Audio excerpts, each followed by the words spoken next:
ನಾನಿರುವುದೇ ನಿಮಗಾಗಿ, ನಾನಿರುವುದೇ ನಿಮಗಾಗಿ.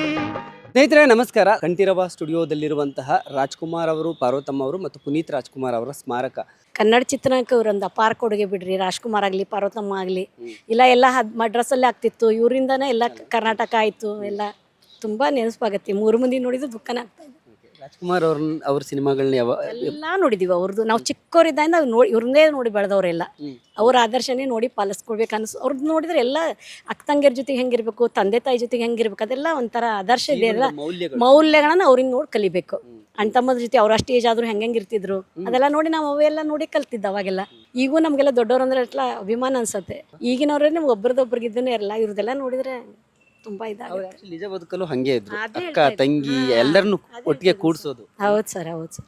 ಅವರೆಲ್ಲ ಧಾರವಾಡ ಗೋಕಾಕ್ ಚಳವಳಿ ಸಲುವಾಗೆಲ್ಲ ಬಂದಿದ್ರು. ಅವಾಗೆಲ್ಲ ನಾವು ಚಿಕ್ಕವರು, ಅವಾಗೆಲ್ಲ ನೋಡಿದೀವಿ ನಾವು ಅವ್ರನ್ನ. ಇವರೆಲ್ಲ ಆಕ್ಟರ್ಸ್ 1982 ಗೋಕಾಕ್ ಅವಾಗೇ ನೋಡಿದೀವಿ ನಾವು.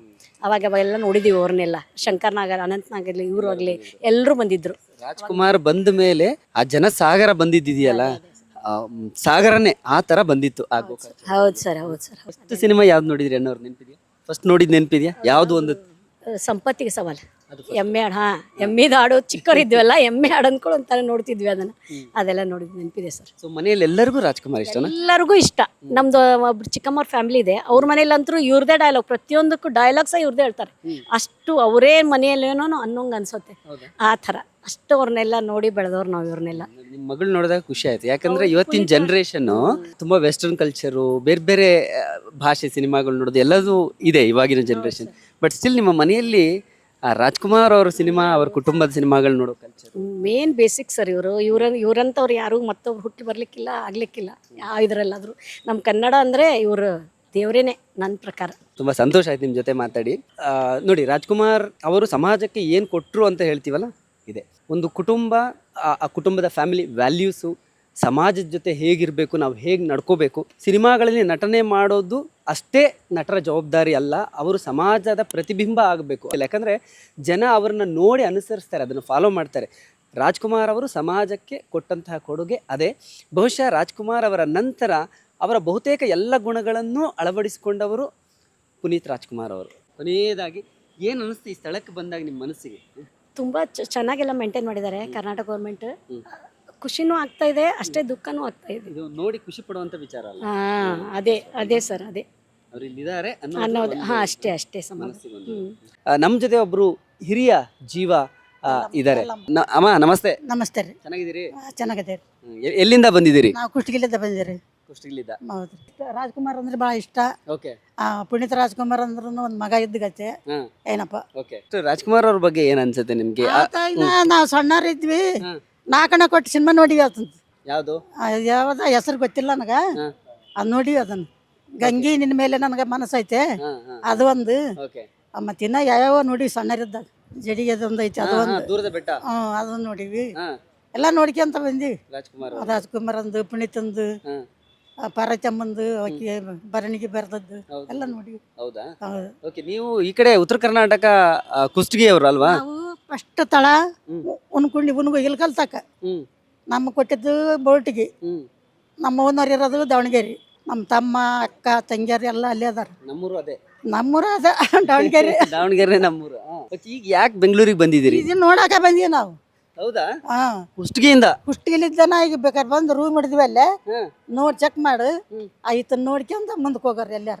ನೋಡಕ್ಕೋಸ್ಕರ ಕುಷ್ಟಗಿಯಿಂದ ಇಲ್ಲಿಗೆ ಬಂದಿದ್ದೀರಿ? ಇದೇ ಫಸ್ಟ್ ಟೈಮ್ ಬಂದಿದ್ದ? ಇದ ಫಸ್ಟ್ ಟೈಮ್. ನೋಡೇ ಇಲ್ಲ ನಾನು, ಬೆಂಗಳೂರ ನೋಡಿಲ್ಲ. ಹೌದಾ? ಅದು ಬಂಗಾರ ಮನುಷ್ಯ. ನಾನು ಸೋತಲ ಮಗನ ಬಟ್ಟಿಲಿದ್ದೆ, ಅವಾಗ ಬಂಗಾರ ಮನುಷ್ಯ ಬಂದೈತಿ. ನಿಮ್ಗೆ ಎಷ್ಟು ವಯಸ್ಸು ಈಗ? ನನಗೊಂದು 70 ಇರ್ಬೇಕು. ನಿಮ್ಗೆ? ನನಗೆ ನಮ್ಮ ಯಜಮಾನ 95 ಐತಿ. ನಮ್ಮ ಸಣ್ಣರಿದ್ದಾಗ ಲಗ್ನ ಮಾಡ್ಕೊಂಡ್ಬಿಟ್ರು, ಮಾಡ್ಕೊಂಡ್ಬಿಟ್ವಿ. ನಮಗೂ ಸುಲದಾತ. ಅವರು ಮತ್ತೆ 95 ವರ್ಷ ಜೀವನ ಮಾಡಿ ಹೋಗ್ಬಿಟ್ರು. ಬಹಳ ಸಂತೋಷ ನಿಮ್ಮನ್ನ ಮಾತಾಡಿಸಿ, ಬಹಳ ಖುಷಿ ಆಯ್ತು. ಮಾತಾಡಿಸಿ ನನಗೂ ಸಂತೋಷ. ಹಿಂಗ ಬಿಟ್ಟಿಂದ ಒಂದವರೆಗೆ ಇರಗಿಲ್ಲ. ಗೊತ್ತಾಯ್ತು. ಎಲ್ಲಿ ಒಂದು ತುತ್ತ ಅನ್ನ ಸಿಗುತ್ತಾ ಅಲ್ಲೇ. ಈಗ ಅವರು ಅಷ್ಟೇ ನೋಡಿ, ಹುಟ್ಟಿದ್ದೆಲ್ಲಿ ಬೆಳೆದಿದ್ದೆಲ್ಲಿ, ಹೆಸರು ಮಾಡಿದ್ದೆಲ್ಲಿ, ಕೊನೆಗೆ ಇಲ್ಲಿ ಬಂದು. ಹೌದು. ಈಗ ನೋಡು 3 ಜನ ಸಾಲ್ಕ ಕುಂತಾರಂದ್ರೆ ಎಷ್ಟು ಖುಷಿ ಆಗುತ್ತಲ್ಲ ಅಲ್ವಾ? ಭಾಳ ಖುಷಿ ಆಗುತ್ತಪ್ಪ ನನಗೆ ಮಾತ್ರ. ಸೊ ನಮ್ಮ ಜೊತೆ ಇನ್ನೊಬ್ರು ಅಭಿಮಾನಿ ಇದ್ದಾರೆ. ಸರ್ ನಮಸ್ಕಾರ. ನಮಸ್ತೆ ಸರ್, ಎಲ್ಲಿಂದ ಬಂದಿದ್ದೀರಿ? ಸರ್ ನಾನು ಶಿವಮೊಗ್ಗದಿಂದ ಬಂದಿದ್ದೀನಿ. ಜಯರಾಮ್ ಅಂತ ಹೆಸರು. ನಾವು ಈಗ ವಿಸಿಟ್ ಬಂದಿದ್ದು ಬೆಂಗಳೂರಿಗೆ. ಹಾಗೆ ನಮ್ಮ ಅಣ್ಣವರ ಇಲ್ಲಿ ಸಮಾಧಿ ನೋಡೋಣ ಅಂಥೇಳಿ ಬಂದದ್ದು. ಸೊ ಇದು ನಮಗೆ ಅಣ್ಣವರು ಅಂದರೆ ನಮಗೆ ನಮ್ಮ ದೇವರು ಥರ. ಸೊ ಹಾಗಾಗಿ ಅವರ ಪುಣ್ಯ ಸ್ಮರಣೆ ದಿವಸ ಬರಬೇಕು ಅಂದ್ಕೊಂಡಿದ್ದು, ಆಗಿಲ್ಲ. ಫಸ್ಟ್ ಟೈಮ್ ಬಂದಿರೋದು. ಫಸ್ಟ್ ಟೈಮ್ ಬಂದಿರೋದು ನಾವು. ತುಂಬ ಒಂದು ಇನ್ಸ್ಪೈರ್ ಆಗುತ್ತೆ ಅಣ್ಣವರ ಚಲನಚಿತ್ರ ನೋಡುವಾಗ. ಮನೋರಂಜನೆ ಈಗಿನ ಮುಂದಿನ ಮಕ್ಕಳಿಗೂ ಕೂಡ ಇದೊಂದು ದಾರಿದೀಪ. ಆಮೇಲೆ ಇದೊಂದು ದೇಶದಲ್ಲಿ ಒಂದು ಶ್ರೇಷ್ಠ ಒಂದು ಚಲನಚಿತ್ರ ನಟ ಅಂದರೆ ಅಣ್ಣವರೇ. ಅವ್ರನ್ನ ಮೀರ್ಸೋಕ್ಕೆ ಯಾರಿಂದನೂ ಸಾಧ್ಯ ಇಲ್ಲ. ಅವರು ಯಾವತ್ತೂ ಎವರ್ಗ್ರೀನ್, ಯಾವತ್ತೂ ಸೂಪರ್ ಸೂಪರ್ ಸೂಪರ್. ನೀವು ಅವ್ರನ್ನ ಮೊದಲೆಲ್ಲಾದ್ರೂ ನೋಡಿದ್ರಾ ಅಂದರೆ ರಿಯಲ್ ಲೈಫಲ್ಲಿ ನೋಡಿಲ್ಲ. ನಾನು ಚಿಕ್ಕವನಾಗಿದ್ದಾಗ ಅಂದರೆ ಜಾಸ್ತಿ ನಾವು ವಿಡಿಯೋದಲ್ಲಿ ಮೂವಿಲೇ ನೋಡ್ತಾ ಇದ್ದು.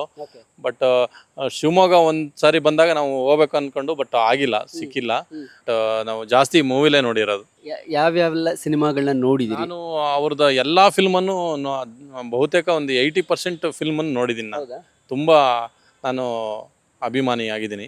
ನಂಗೆ ಅದರಲ್ಲಿ ಬಂಗಾರದ ಮನುಷ್ಯ, ಅದರಲ್ಲಿ ಸಾಂಗ್ ಬರೋದಲ್ಲ, ಆಗದು ಎಂದು ಕೈಲಾಗದು ಎಂದು ಕೈ ಕಟ್ಟಿ ಕುಳಿತಾರೆ ಸಾಗದು ಕೆಲಸವು ಮುಂದೆ. ಸೊ ಅವೆಲ್ಲ ಇನ್ಸ್ಪೈರ್ ಆಗಿದೆ ನಮಗೆ. ಸೊ ಈ ಥರ ಎಲ್ಲ ನಮಗೆ ಇನ್ನು ಮುಂದೆ ಬರೋ ಜನ್ರೇಷನಿಗೆಲ್ಲ ಇವೆಲ್ಲ ತುಂಬಾ ಇನ್ಸ್ಪೈರ್ ಆಗತ್ತೆ. ಅಣ್ಣವರ ಮಾರ್ಗದರ್ಶನ ಆಮೇಲೆ ತುಂಬ ಚೆನ್ನಾಗಿದೆ. ಅವರ ವ್ಯಕ್ತಿತ್ವ ಬಹಳ ಇಷ್ಟ ಅಂತ ಹೇಳ್ತೀರಿ? ಅವ್ರ ವ್ಯಕ್ತಿತ್ವನೂ ಅಷ್ಟೇ, ಸರಳ ಸಜ್ಜನಿಕೆ. ಆಮೇಲೆ ಅಭಿಮಾನಿಗಳ ದೇವರು ಅಂದರೆ ತುಂಬ ಆಸೆ. ಹಾಗಾಗಿ ಅಭಿಮಾನಿಗಳಿಗೆ ತುಂಬ ಪ್ರಿಫರೆನ್ಸ್ ಮಾಡ್ತಾಯಿದ್ರು ಅವರು. ಸೊ ಹಾಗಾಗಿ ಒಂಥರ ಸರಳ ಜೀವನದಲ್ಲಿ ಬದುಕಿ ಎಲ್ಲರಿಗೂ ಬೇಕಾದಂಥ ವ್ಯಕ್ತಿಯಾಗ್ಯಾರೆ. ಸೊ ಹಾಗಾಗಿ ಅವ್ರು ಯಾವತ್ತೂ ನಾವು ಚಿರಸ್ಮರಣೆ ಋಣಿಯಾಗಿರ್ಬೇಕು ನಾವು. ನೀವು ಯಾವ ವಯಸ್ಸಲ್ಲಿ ಅಣ್ಣವ್ರ ಸಿನಿಮಾ ನೋಡಿದ್ರಿ ನೆನಪಿದೆಯಾ? ಯಾವ ಸಿನಿಮಾ ಫಸ್ಟ್ ನೋಡಿದ್ದು ನೆನಪಿದೆಯಾ ಅಂತಂದರೆ ಅದಷ್ಟು ನೆನಪಿಲ್ಲ. ಬಟ್ ತುಂಬಾ ಫಿಲ್ಮ್ ನೋಡಿದ್ದೀನಿ ನಾನು ಅಣ್ಣವ್ರದ್ದು. ತುಂಬ ಬೇಡರ ಕಣ್ಣಪ್ಪ ಅವ್ರದ್ದೇನು ಮೊದಲನೇ ಫಿಲ್ಮ್ ಬೇಡರ ಕಣ್ಣಪ್ಪ ಆಯ್ತಲ್ಲ. ಸೊ ಆ ಮೂವಿಯಿಂದ ಸ್ಟಾರ್ಟ್ ಮಾಡಿದ್ದೀವಿ ನೋಡಲಿಕ್ಕೆ. ಅಲ್ಲಿಂದನೂ ಎಲ್ಲ ಮೂವಿನೂ ನೋಡಿದ್ದೀನಿ ನಾನು. ಬೇಡ್ರ ಕಣ್ಣಪ್ಪ ಅಂದರೆ ಯಾವಾಗ ಥಿಯೇಟ್ರಿಗೆ ಮತ್ತೆ ರಿಲೀಸ್ ಆಗಿತ್ತಾ ಅಥವಾ ಎಲ್ಲಿ? ಟಿ ವಿ ಎಲ್ಲ? ಅಲ್ಲಿ ಟಿ ವಿಲೇ ನೋಡಿರೋದು ನಾನು. ಆಮೇಲೆ ಮಯೂರ, ಅದೆಲ್ಲ ನಮಗೆ ತುಂಬ, ಶ್ರೀಕೃಷ್ಣ ದೇವರಾಯ. ಸೊ ಇವೆಲ್ಲ ಇನ್ಸ್ಪಿರೇಷನ್ ತುಂಬ ಇತ್ತು. ಸ್ಥಳಕ್ಕೆ ಬಂದು ಏನು ಅನ್ನಿಸ್ತು ಇವಾಗ? ಇಲ್ಲ, ಅವರ ನೋಡಿದಾಗ ಇನ್ನೊಮ್ಮೆ ಅವ್ರನ್ನ ಕಣ್ತುಂಬಿಕೊಳ್ಳೋಕೆ ಒಂದು ಅವಕಾಶ ಆಯಿತು. ಅದೊಂದು ನೆನಪು ಬಂದಿದೆ. Thank you sir. Thank you. Hi, ನಮಸ್ಕಾರ. ನಾನು ನಿಮ್ಮ ಧರ್ಮ ಕೀರ್ತಿರಾಜ್. ಡೈಲಿ ಮಾಧ್ಯಮ ಪ್ರತಿಯೊಬ್ಬರನ್ನು ದಯವಿಟ್ಟು ಸಪೋರ್ಟ್ ಮಾಡಿ. ನನಗೊಂದು ಖುಷಿ ಏನಂದರೆ, ನನಗೆ ತುಂಬ ಪರಿಚಯ ಇರೋರು ಅಶೋಕ್ ಅವರು. ಸೊ ನನಗೆ ಒಂದು ಸಿನಿಮಾ ರಂಗದಲ್ಲಿ ನಾನು ಕಾಲಿಟ್ಟಾಗಿಂದ ಇವತ್ತಿನವರೆಗೂ ನಾನು ತುಂಬ ಸಪೋರ್ಟ್ ಮಾಡಿದ್ದಾರೆ. ಏನೇ ಒಂದು ಹಿಟ್ ಆಗಿರ್ಬೋದು, ಫ್ಲಾಕ್, ಪ್ರತಿಯೊಂದು ಹಂತದಲ್ಲೂ ನನ್ನ ಜೊತೆ ಇದ್ದಾರೆ. ಸೊ ಇವತ್ತು ಬಿಗ್ ಬಾಸ್ ಮನೆಯಿಂದ ಬಂದ ಮೇಲೆ ತುಂಬ ಪ್ರೀತಿಯಿಂದ ನಮ್ಮದು ಇಂಟರ್ವ್ಯೂ ತೊಗೊಂಡಿದ್ದಾರೆ. ಇವರೆಲ್ಲ ಬಂದು ಯೂಟ್ಯೂಬ್ ಚಾನಲ್ಸಲ್ಲಿ ಎಲ್ಲೂ ಇರಲಿಲ್ಲ. ಬಟ್ ಇವರು ಪತ್ರಿಕಾ ಮತ್ತು ಮಾಧ್ಯಮದಲ್ಲಿ ಇದ್ದಿದ್ದವರು. ಸೊ ಇವರು ಇದನ್ನು ಸ್ಟಾರ್ಟ್ ಮಾಡಿದ್ದಾರೆ. ಸೊ ನಿಮ್ಮ ಸಪೋರ್ಟು, ನಿಮ್ಮ ಆಶೀರ್ವಾದ ಸದಾ ಇರಲಿ. And very proud of them. ಯಾಕಂದರೆ ಅವ್ರ ಪ್ರೊಫೆಷನ್ನ ಏನಿದೆಯೋ ಅದನ್ನೇ ಕಂಟಿನ್ಯೂ ಮಾಡಿ ಇದರಲ್ಲೂ ಒಂದು ಸಾಧನೆ ಮಾಡಬೇಕಂತಿದ್ರೆ. ಸೊ ನಿಮ್ಮ ಆಶೀರ್ವಾದ, ಸಪೋರ್ಟ್ ಸದಾ ಇರಲಿ ಅಂತ ಕೇಳ್ಕೊತೀನಿ. Thank you.